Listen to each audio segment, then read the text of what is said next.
In 1931, the world was facing one of the worst economic crises in history. The Great Depression had spread across continents, affecting nearly every major economy. Global trade had collapsed dramatically, falling by nearly two-thirds compared to the previous decade.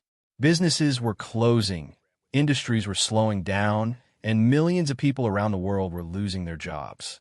Governments struggled to find solutions as unemployment rates continued to rise. Economic instability was not only damaging economies, but also reshaping global politics and international relations. The United States, which had become the largest economy in the world after the First World War, was deeply affected by the crisis. President Herbert Hoover was in power at the time, but his policies were widely criticized as ineffective. Many Americans believed the government was not doing enough to help people who were suffering from poverty and unemployment. Banks collapsed, businesses failed, and millions of citizens faced financial hardship. Across the Atlantic Ocean, Great Britain was also facing serious difficulties. As the ruler of the largest empire in the world, Britain controlled territories across Africa, Asia, and the Middle East. However, the economic crisis weakened the country's financial strength and created political tensions within the government. Britain struggled to maintain stability while managing its global empire. France, which ruled the second-largest colonial empire at the time, was slightly more protected from the immediate effects of the Great Depression. However, this protection was temporary. Economic problems soon began to appear there as well. Like other European powers, France faced political instability and economic uncertainty during this period. Meanwhile, the Soviet Union stood apart from most of the global economic chaos. It was the world's only major socialist state and had largely isolated itself from the global capitalist economy. Because of this isolation, the Soviet Union was less affected by the Great Depression. At the same time, Soviet leader Joseph Stalin was implementing his ambitious economic program, known as the First Five-Year Plan. This program aimed to rapidly industrialize the Soviet economy by increasing production in heavy industries such as steel, coal, and machinery. Large factories were built, and millions of workers were moved from rural farming areas to industrial cities. However, this rapid industrialization came with a heavy human cost. Stalin's policies also included collectivization of agriculture. Under this system, small farms were forced to merge into large state-controlled farms. Many peasants resisted these changes, and the government responded harshly. Agricultural production collapsed, and a devastating famine spread across several regions, especially Ukraine and Kazakhstan. Millions of people died during this famine, which later became known as the Holodomor in Ukraine. In Asia, China experienced a somewhat different situation. The country avoided the worst economic effects of the Great Depression because its economy was less connected to global trade. However, China faced its own major crises. In 1931, catastrophic floods struck central China, killing an estimated 2 million people and leaving millions more homeless. At the same time, China was also suffering from political instability and internal conflict. The nationalist government led by Chiang Kai-shek was fighting a long and brutal civil war against the Chinese Communist Party. This conflict weakened the country and made it vulnerable to foreign aggression. Within the next decade, 5 major countries, the United States, Great Britain, France, the Soviet Union, and China, would eventually form the core of the Allied powers during the Second World War. However, in 1931, very few people could imagine that such a massive global conflict was approaching. While the world's major powers struggled with economic problems, 3 other countries were beginning to follow a dangerous path that would eventually lead to war. These countries were Germany, Italy, and Japan. Germany was perhaps the country most deeply affected by the Great Depression. After its defeat in the First World War, Germany had been forced to accept the harsh terms of the Treaty of Versailles. The treaty required Germany to pay enormous war reparations to the victorious Allied nations. In addition, Germany had lost territory, military power, and national pride. During the 1920s, Germany's economy depended heavily on loans from the United States. When the Great Depression began and American banks stopped lending money, the German economy collapsed almost overnight. Banks failed, businesses closed, and unemployment rose to extremely high levels. By 1932, nearly 40% of German workers were unemployed. The economic crisis created widespread anger and frustration among the German population. Many people lost faith in the democratic government known as the Weimar Republic. As a result, support began to grow for extreme political movements on both the left and the right. One of the most powerful political movements to benefit from this crisis was the Nazi Party, led by Adolf Hitler. Hitler was a former soldier who had served in the German army during the First World War. After the war, he became involved in nationalist politics and eventually took control of a small political group known as the German Workers' Party. He renamed it the National Socialist German Workers' Party, commonly known as the Nazi Party. Hitler was an extremely skilled speaker who used powerful propaganda and emotional speeches to attract supporters. He blamed Germany's problems on the Treaty of Versailles, democratic politicians, communists, and especially Jewish people. His ideology combined extreme nationalism, racism, anti-communism, and the belief that Germany needed to expand its territory to gain living space for its population. As the economic crisis worsened, more Germans began to support the Nazi Party. Many middle-class citizens believed that Hitler could restore order and prevent a communist revolution. In January 1933, German President Paul von Hindenburg made a controversial decision. In an attempt to stabilize the government, he appointed Adolf Hitler as Chancellor of Germany. Many conservative politicians believed they could control Hitler and limit his power.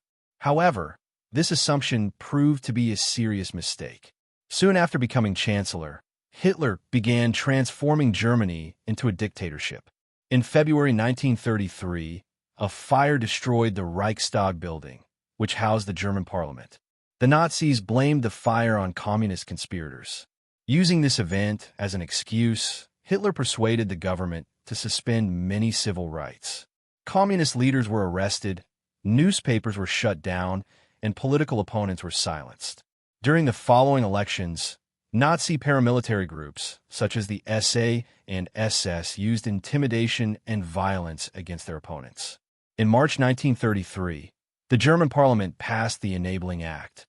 This law gave Hitler the authority to make laws without the approval of parliament. With this new power, Hitler quickly dismantled the democratic system. All political parties except the Nazi Party were banned, and concentration camps were established to imprison political enemies. Meanwhile, in Italy, another authoritarian leader had already been in power for several years. Benito Mussolini had established a fascist dictatorship in 1922. Mussolini believed that Italy should become a powerful empire similar to the ancient Roman Empire. Italy was also affected by the Great Depression, but Mussolini used strong government control and state intervention to reduce some of the economic damage. At the same time, he focused on expanding Italy's military power and colonial ambitions. In North Africa, Italian forces fought a brutal campaign to suppress resistance in Libya. The Italian army used extremely harsh tactics, including concentration camps and chemical weapons. By 1932, Italian forces declared victory and began planning further imperial expansion. In East Asia, Japan was also moving toward militarism and aggressive expansion. Japan had become a major industrial power after the Meiji Restoration in 1868. However, Japanese leaders believed their country deserved a larger empire to match the Western powers. Japan had already established strong economic and military influence in parts of China, particularly in the northeastern region known as Manchuria. In 1931, Japanese military officers staged a secret operation that became known as the Mukden Incident. They sabotaged a section of railway owned by Japan and blamed Chinese forces for the attack. Using this incident as an excuse, Japanese troops invaded Manchuria. Chinese forces were unable to resist the well-trained and modern Japanese army. Within a few months, Japan had taken control of the entire region and established a puppet state called Manchukuo. The international community strongly criticized Japan's actions. The League of Nations, an international organization created after World War I to maintain peace, investigated the incident. However, the League had very limited power and could not enforce its decisions. Japan simply ignored the League's criticism and eventually withdrew from the organization. This event demonstrated the weakness of international institutions and encouraged aggressive countries to continue expanding. At the same time, European leaders still hoped that another major war could be avoided. Diplomatic agreements, such as the Locarno Pact, had been designed to guarantee peace in Western Europe. In 1932, representatives from 61 countries met in Geneva for a global disarmament conference aimed at reducing military forces around the world. Unfortunately, these efforts failed. Germany demanded equal military power with France and other European countries. When this demand was rejected, Hitler withdrew Germany from both the Disarmament Conference and the League of Nations. By the mid-1930s, it was becoming clear that international cooperation was collapsing. Countries increasingly focused on their own national interests rather than global stability.